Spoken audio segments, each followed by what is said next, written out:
Assalamualaikum warahmatullahi wabarakatuh. Sallallahu alaihi wasallam. Di sebuah kota kecil yang sibuk, Rina, seorang gadis berusia 22 tahun, dikenal sebagai sosok yang ceria dan pekerja keras.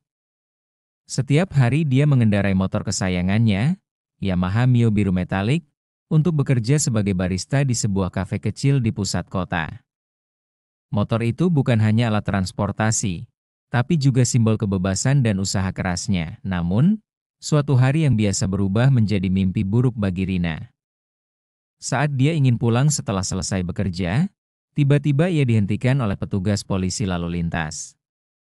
Motor kesayangannya disita dengan alasan tunggakan pajak kendaraan selama lebih dari 5 juta rupiah.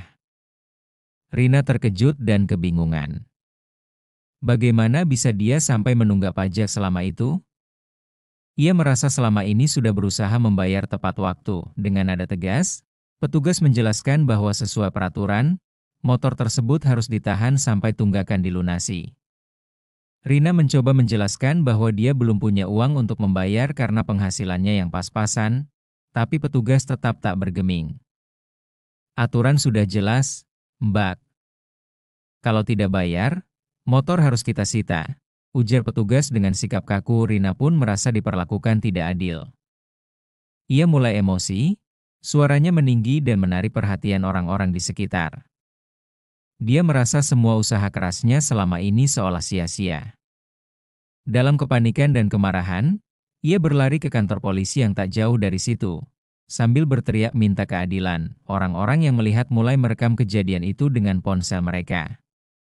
Beberapa mencoba menenangkan Rina, tapi amarahnya sudah sulit dikendalikan. Dalam sekejap, apa yang awalnya hanya protes biasa mulai berubah menjadi kericuhan yang bisa berujung pada sesuatu yang lebih besar. Setelah lari ke dalam kantor polisi, Rina langsung mendekati petugas yang menjaga ruang penyitaan motor. Suaranya sudah mulai pecah, bercampur antara tangis dan amarah. Ini nggak adil. Aku cuma butuh waktu sedikit saja untuk bayar. Kalian kok seenaknya sita motorku? Teriaknya keras, membuat suasana di dalam kantor mendadak tegang. Petugas di sana mencoba menenangkan dengan suara yang tegas tapi dingin.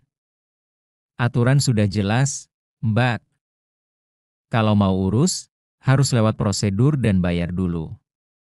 Ini demi ketertiban, jawab seorang polisi muda dengan nada kaku. Namun, Rina tidak mau mendengar alasan itu. Dia merasa diperlakukan seperti kriminal, padahal selama ini hanya terlambat bayar pajak karena kondisi ekonomi yang sulit. Rina makin frustasi dan emosi makin memuncak. Ia mulai menarik-narik pintu ruang penyitaan motor dengan kasar, berteriak minta motor itu dikembalikan. Warga sekitar yang menonton mulai berkerumun. Beberapa mulai merekam kejadian dengan ponsel mereka, dan suasana yang awalnya biasa mulai berubah menjadi gerakan protes kecil-kecilan. Polisi di dalam mulai kewalahan menghadapi amukan gadis muda itu. Seorang petugas senior datang dan mencoba mengajak Rina berdialog dengan suara lebih tegas. Embok ya, tenang dulu. Kalau mau, kita bisa bantu cari solusi. Tapi kalau emosi begini, malah makin susah, ujarnya. Namun, Rina sudah terlalu emosi. Tiba-tiba, tanpa diduga, ia meraih sebuah botol air mineral yang ada di meja dan dilemparkan ke arah kaca jendela ruang penyitaan. Kaca itu pecah berantakan, membuat suasana makin kacau. Petugas langsung bereaksi, mencoba mengamankan Rina. Namun ia malah berontak dan makin keras berteriak, "Ini motorku. Aku mau motorku. Kalian gak punya hak." Kerumunan warga yang menonton makin bertambah, sebagian mulai ikut bersuara mendukung Rina. Suasana yang tadinya bisa dikendalikan kini mulai meluas menjadi insiden serius. Setelah botol pecah di kaca jendela, ketegangan dalam kantor polisi semakin memuncak. Petugas yang berusaha menenangkan Rina kini mulai kewalahan, sementara kerumunan warga di luar gedung makin ramai dan gaduh. Beberapa dari mereka mengeluarkan ponsel, mengabadikan momen yang semakin panas ini. Rina yang sudah tak bisa dikendalikan lagi, mendongak dan berteriak, "Aku mau keadilan. Kalian bukan Tuhan yang boleh seenaknya ambil hak orang. Ini motorku. Motor hasil kerja kerasku." Suaranya menggema, Mengguncang ruang kantor yang semula tenang, dalam amarah yang meledak-ledak, tanpa pikir panjang, Rina mengambil botol plastik bekas air mineral yang ada di meja dan menuangkan cairan bensin yang ia simpan dalam botol kecil di tasnya. Bensin yang ia simpan untuk motor kesayangannya. Dalam hitungan detik, ia menyulut api dengan korek api yang ia ambil dari saku. Api kecil itu segera menyala dan menjalar cepat ke meja dan tumpukan kertas di sekitarnya. Petugas berusaha memadamkan dengan alat pemadam ringan.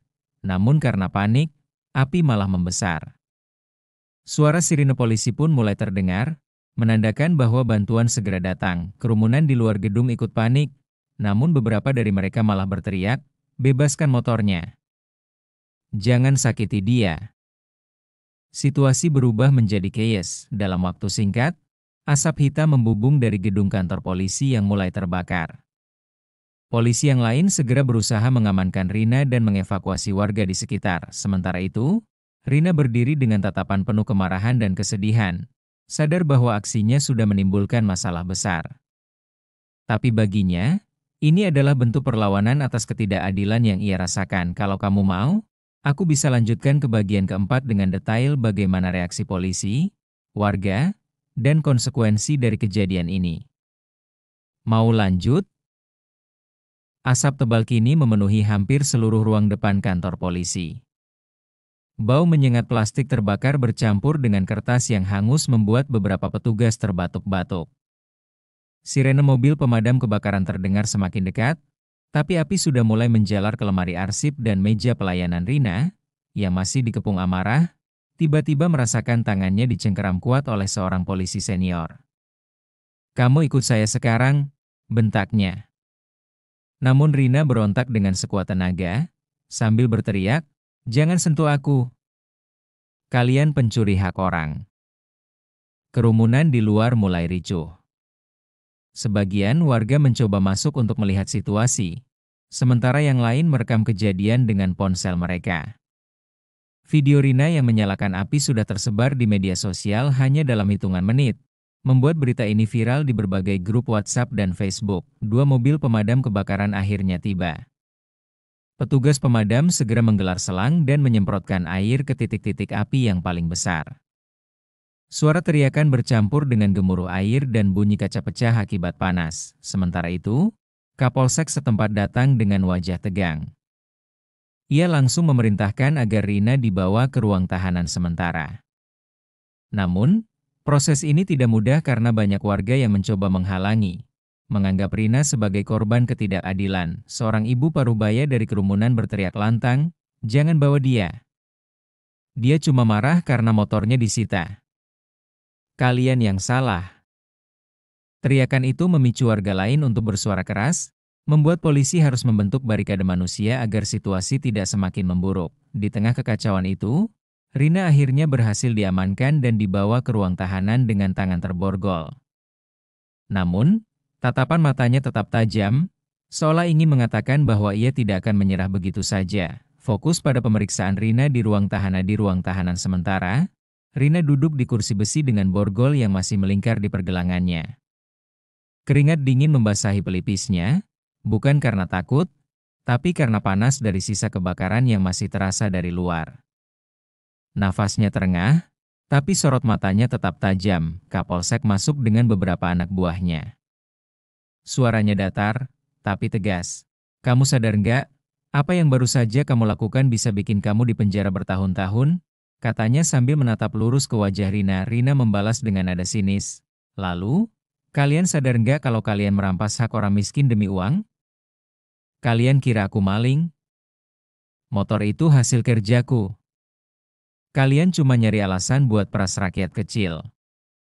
Seorang penyidik yang duduk di sebelah Kapolsek mulai mengetik di laptop, mencatat setiap kata yang keluar dari mulut Rina. Namun, di luar ruangan, situasi semakin sulit dikendalikan. Media lokal sudah berdatangan, menodongkan mikrofon ke arah polisi yang berjaga di halaman. Wartawan berteriak menanyakan alasan penahanan Rina dan mengapa motornya bisa disita hanya karena pajak menunggak. Video kebakaran kantor polisi yang disebabkan oleh Rina sudah trending di media sosial. Tagar "Bebaskan Rina" mulai naik, disertai komentar netizen yang membela gadis itu dan mengecam aparat. Tekanan publik mulai terasa, membuat Kapolsek terlihat gelisah. Rina, meski berada di kursi tahanan, justru tersenyum tipis melihat kegaduhan yang terjadi di luar. "Kalian pikir aku takut? Aku cuma perempuan kecil, tapi suara aku udah bikin kalian repot," katanya pelan tapi menusuk. Kapolsek hanya terdiam beberapa detik, lalu memerintahkan penyidik melanjutkan interogasi. Namun di balik wajahnya, terlihat jelas ia sedang memikirkan cara agar kasus ini tidak semakin merusak citra kepolisian di mata publik. "Kalau mau, aku bisa lanjut ke bagian 6 dengan ketegangan antara polisi dan massa pendukung Rina yang mulai memadati halaman kantor polisi. Mau saya teruskan?"